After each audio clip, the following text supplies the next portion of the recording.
I don't know if anybody have told you that there are job opportunities in Burkina Faso that they will pay you millions of naira every month.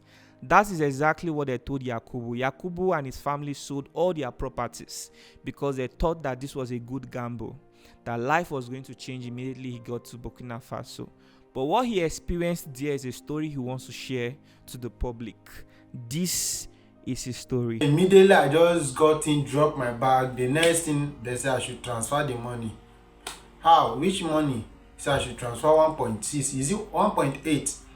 For what? I say, So who are the people that are processing this thing now? Let's go to the office. I will pay this. If it is police permit, I will pay it in the police station. If it is immigration, I will pay it in the office. And they say no, they don't do that. So I have to pay this in so that if I go to the company, it is the company that will process those things for me, not the government. I begins to open up to them that I'm going back to Nigeria. That my guy now, he begins to threaten me that if it is South Africa now, this thing that I just say now, they begins to cut me with cutlass. Because in a situation whereby somebody prospected you from Nigeria to this particular place and you want to go there so that you go and expose them, they will waste you. I went to Burkina Faso. The Burkina Faso that is trending on social media, nothing is there. As for me, I don't see any reasonable things there. Please, I would like you to tell your story to the viewers. Hi viewers, I'm here live today to share with you guys how one of my friends scammed me to Burkina Faso. He prospected me to Burkina Faso by giving me a fake appointment letter.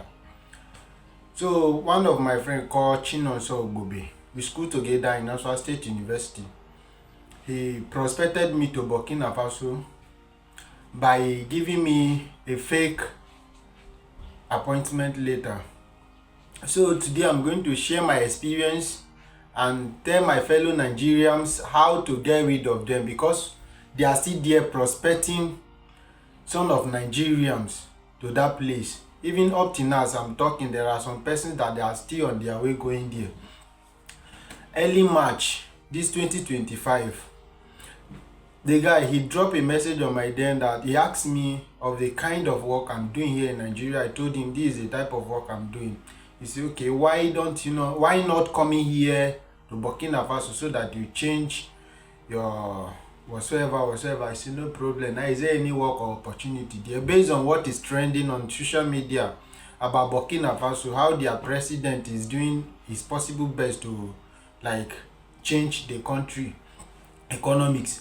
So I now say, okay, now I try to Google one or two things about Burkina Faso based on the information I gather. Someone they say is one of the country that is rising this and that. Okay, I said, let me give it a try. I put call. I call my parents. I told them this opportunity. They say, okay, if that will be the case, they will sort out for money so that I will give it a try and see the outcomes. But from there, I quit my job. Afterward, I processed my international passport and I started the journey from Nigeria to there.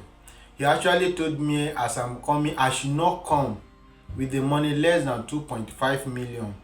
Because as I'm coming there, I will do police permit, immigration permit, government license, and then other documents. So all those things will cost me nothing less than 1.6 to 1.8 million. And then my transport and with some other things. I see no problem now. So I'll be able to, I discussed that with my mom. My mom will be able to sort out 1 million, of which my father also added a little talking amount of money. Then my brother went and borrowed money from the company he's working with. So I gather all the money together and then pick up from Nigeria to Burkina Faso. Just for me to reach the Burkina Faso, immediately I just reached there. I called him that I have reached.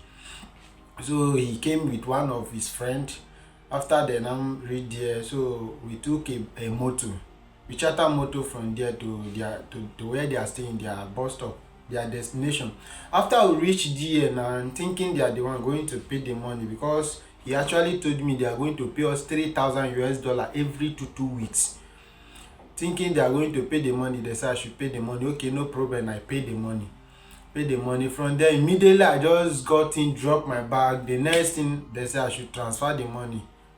How? Which money? So I should transfer 1.6. Is it 1.8? For what? They say for government permit, police permit, immigration permit. Otherwise, I will not be permitted to walk out. I will not be allowed to walk freely in the city or walk freely in the community. I say, So who are the people that are processing this thing now? Let's go to the office. I will pay this. If it is police permit, I will pay it in the police station. If it is immigration, I will pay it in the office. Or let's go to the place that they are processing all this thing. They say no, they don't do that. So I have to pay this in so that if I go to the company, it is the company that will process those things for me, not the government. I say, okay, no problem now. I say, Kai, I can't do this. I want to go back to Nigeria. You say they gave me an appointment letter. You forwarded the appointment letter for me. And at least I have to go there to accept the offer before any other thing. What if I reach there now and I don't want to accept the offer again? So why will I pay the money? They say if I pay the money and if I reach there, I did not accept the offer, so they will refund my money. I say, okay, no problem now. There is one of my friend that he said one of his uncle is also there in Burkina Faso. So I now called him in Nigeria. I called him. I explained all these things for me. He now called his uncle. He explained to him that one of his friends is there in Burkina Faso. Okay, the guy now called me that I should come and meet him. So we went in the church. Afterward, he convinced me that the work is legit and the work is paying. Now, he came here over 4 months now and currently is earning $3,000 every single week. I say, wow, if that would be the case, I would transfer the money. And immediately I transferred the money and I gave them some cash.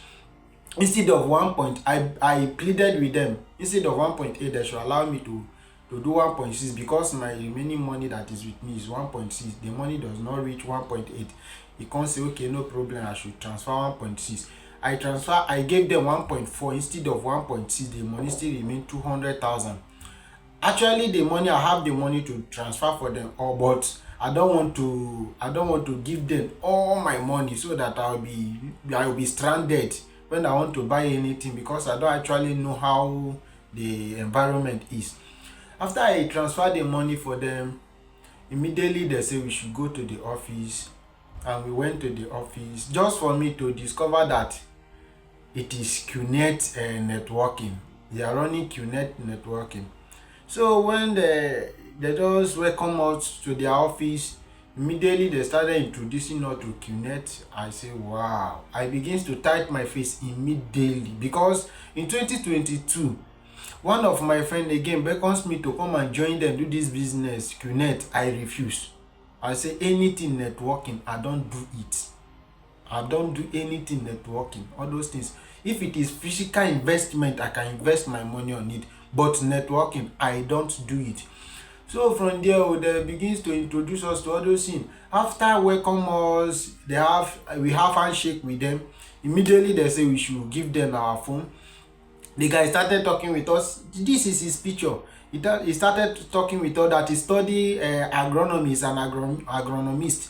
So he studied agronomy, this and that and this. He begins to convince us with a lot of words, a lot of sweet words that Wike is also part of this business. David Udu is also part of this business. P-Square is also part of this business. Tubaba, former president of Nigeria, good luck, is also part of this business. I say, wow. So if these people are part of this business and the office are like this, that is what I begins to imagine in my mind. So from there, we gave them our phone. He started playing with us. He said we should remove our SIM card. They started removing our SIM card. Thank God I bought 2 SIM cards. Because immediately I reached the your Nigeria line will not work again. I bought 2 SIM cards instead of 1. I put 1 SIM card inside. Then I put one of my Nigeria SIM card inside. So the other line, I hide it. So from there, they seize our SIM card. They say they are going to keep our phone with them for some days for validation. I say for what? They say they have to validate our phone and our SIM card as well. Afterward, I say I can allow you to validate my SIM card, but my phone, I will never try it. I will never allow my phone to stay here or sleep here in your office. So from there, they gave me back my phone, but they collected our SIM card. They said they have to validate it. So afterwards, our SIM card stayed with them over over some days. From there they gave, like, we are about 6 in number that particular day. That is one day we are about 6 in number that went there. The other day, that is how people are keep on coming. There are like lot of Nigerians that are there. See the video here, see us in the church. You can see us in the church. So from there, we, instead of me to transfer 1.6, I transfer 1.4. So from there my remaining balance remained 200k. From there they started asking me, when am I going to pay this in, I said no problem. Afterward, I started telling them that, guy, I don't think I can do this business. From there they begins to carry me go so many places. This is the first place they carry me go. There are a lot of alcohol, this type of hot, understand. They say we should take. I say no, I don't take all these things. They beckon me, all these things convince me, you are a man, you are a gallant man, you are a this, you are that. I say I don't take all these things. I just order for 1 bottle of Coke, that is all. And all of them took whatsoever that they are capable of which I stand on my feet. So from there, so many people begins to come. There is one guy that is there that is using, I don't know whether it's original ID card or fake ID card, I don't really know. But he showed me the ID card. He says he's a Nigerian soldier. He resigned from the work from Maiduguri, and he's here living a better life, changing his family lives, all those things. I said no problem, and they started convincing me. And then this most of my experience in that particular place is that we are about 17 in numbers. Inside the house, inside the quarters. And the quarter consists of 2 small rooms and then 1 pillow. So we are sleeping on the floor. There is nothing like mattress. There is one small 2 mattresses that are inside, and the 2 mattresses are for gas, those people that are the top. So we are sleeping on the floor, nothing like mattress or whatsoever. And they cook food once in a day. They cook twice in a week. Like they will cook morning and evening 2 times a week, but the remaining of the days in a week they cook once in a day. And all of them are Igbo.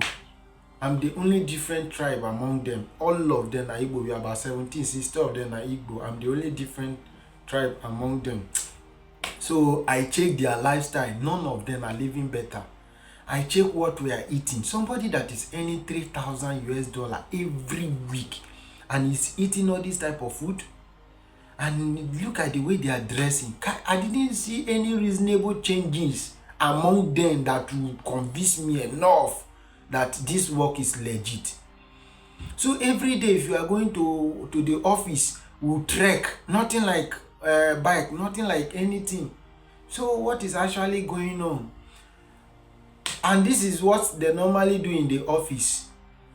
Inside the office, they say the work is 70% teaching, like conviction.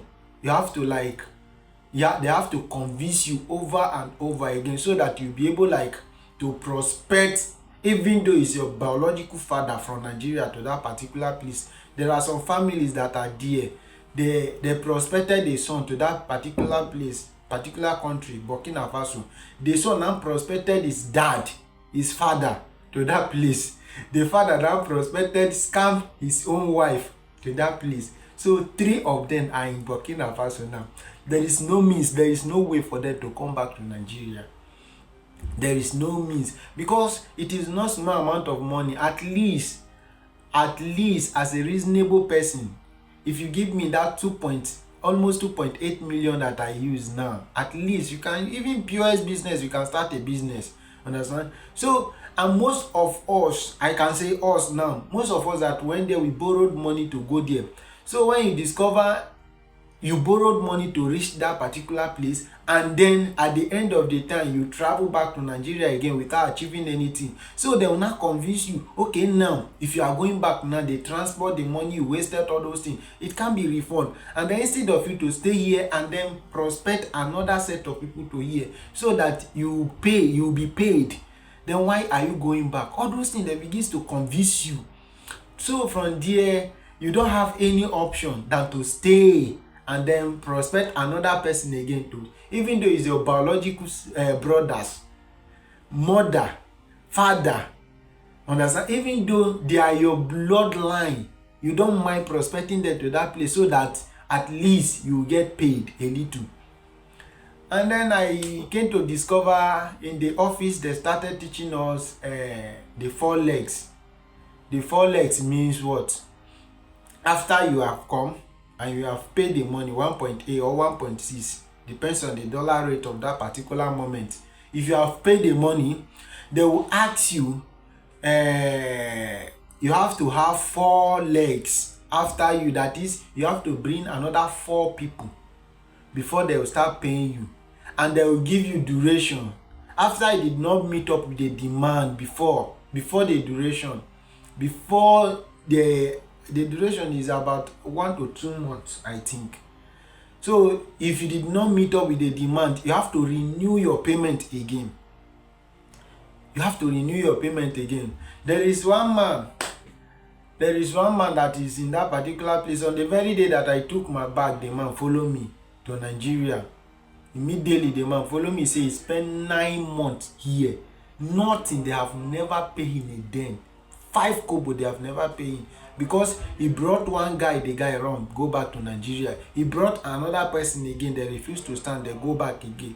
So afterward, they asked him to renew his payment again, and he doesn't have any money. He said his car, the car that is worth up to 7 million, he sold it about 2 point something or 3 million thereabout for him to reach there. So it was his wife that now sent him transport money to come back to Nigeria. So this is actually what is happening there. They will tell you there are a lot of gold investments, there are a lot of Nufan agrochemicals with other departments. They will scan you. Those people, the way they are talking, no matter, even the way they are talking, even right now, the guy that prospected me to that particular place, if you ask him, he will tell you that he's earning more than $3,000 in a week. So immediately you pay the money, immediately you transfer the money, they are going to send $1,000 to your wallet. And that 1,000 naira, you cannot access it. I mean, that $1,000, you cannot access it. You cannot use it. They will tell you is for your luxurious life or miscellaneous. That is, anytime you want to travel to any country of your choice, they will use that money to pay for your TP fare.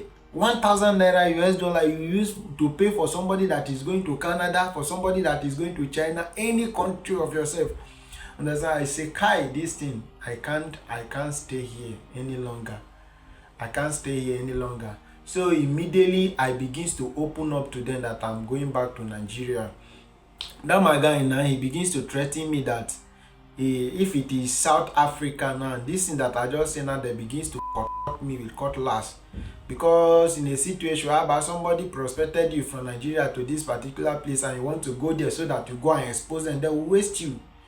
I say, no problem. Chinonso, I'm not afraid of that. You can be here, but I want to assure you, you never go back to Nigeria and your generation will suffer it in Nigeria. So with unknowing of them, anytime I'm working with them, if they started saying anything related to the business, I'll put my phone on record and put it inside my pocket. Most of the record are here. When he is even threatening me that he will me if I try to expose them, he will me, he will find me. As far as I'm in Nigeria, he must in my life. In anywhere that I'm going to stay in Nigeria, he make sure the record is here. I just want to tell you, and I mean now. So if you do anyhow, I go show you anyhow. I don't tell you. Now warning that they give you. Maybe things say, are they boys who I go content to do with you? They easy to get. I tell you, you go be careful. You don't know who they deal with you. You don't be careful. I go tell you, say I be carried man, you know, no. I go find you anywhere you are. If you think I go to locate you easy as ABC. And they tell you, no need simple call, wherever you are, no need simple call, go treat with you. Be careful. I'm warning you, be careful. Be careful. Unless you don't want to live again, be careful. I have the record, all those things.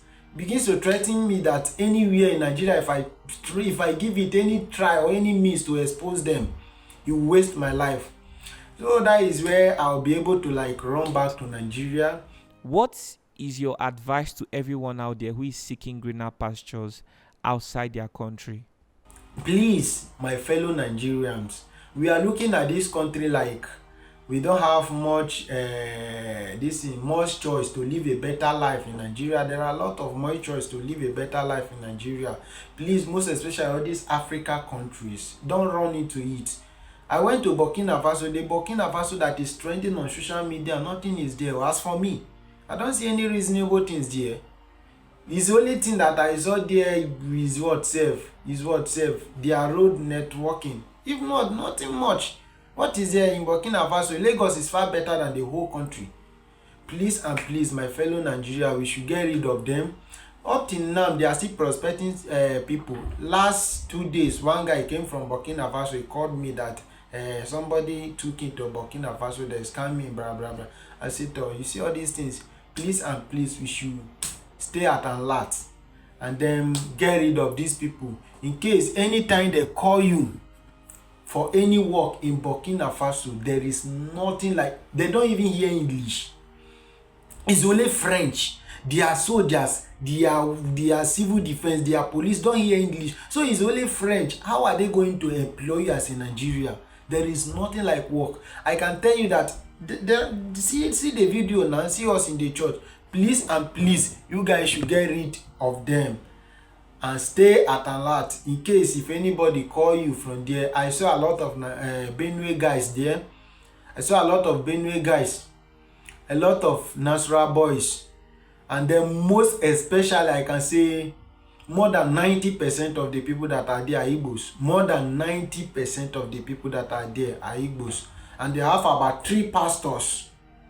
3 pastors. Those pastors, I can say, if not my spiritual father, I've never seen anybody that knows Bible like them. I have a lot of testimony here in my phone. Understand? I have a lot of testimony. When I reached there, I told the pastor, the man of God, that I have a testimony. He asked me, "You over how many days now that you came?" I told him I came here just 1 week. He said, "No, I'm not qualified to give testimony here. At least I should stay more than 2-3 months." I said, "How?" He said, "There are some testimony we don't give here." So if you look at this particular video or this particular picture, this girl is trying to give one testimony. See the way the pastor is reacting. Please and please, we should get rid of them. After watch this video, if they will use sweet words that they are living a better life, okay, if they are living a better life, ask them, you are coming to Burkina Faso, but let them help you pay the money, so that immediately after they pay you the $3,000 you pay them back. Tell them like that. Ask them. If it is your brother that are there in Burkina Faso, ask him to borrow you 200k, ask him to borrow you 100k, or just ask him to send even 20,000 naira if he can afford it. Please and please, QNet company is not a company that you ever invest or put any of your money at all. They are scammers of high order for that matter. These are my experience. Thank you. So sorry for everything. And at this juncture, we have to say goodbye to the viewers. So thank you very much for sharing your story once more. And viewers, thank you very much for watching this episode. Please indicate in the comment section if there are things that you did not understand clearly and you would like to satisfy your curiosity.